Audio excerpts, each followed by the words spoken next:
Suddenly there is this strike nearby.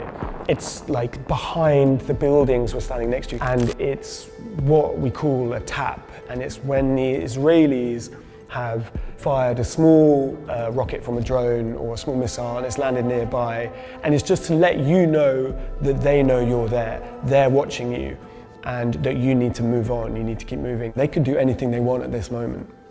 And given what had happened to my friends and colleagues before, it's quite a nerve-wracking moment. Get out of here or we'll kill you. And at that point, we're like, right, we need to keep moving.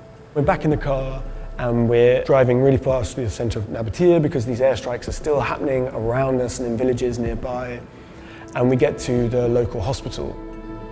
You have this view across the city and you can see these plumes of smoke coming up, and there are ambulance workers watching these airstrikes happening.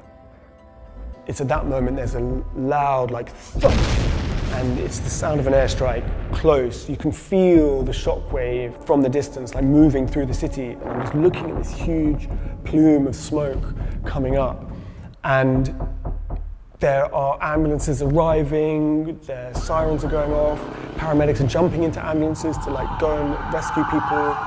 You start to think, right, when do you need to stop the reporting and start the kind of surviving? So we then jump back in the car. I'm thinking I've got to get out of here. I've got to drive pretty close to where that strike just happened. Is there going to be another strike while I'm in the car trying to get out of here? And we're just trying to get out as fast as we can because these airstrikes are still happening and I don't know where the next airstrike is going to hit.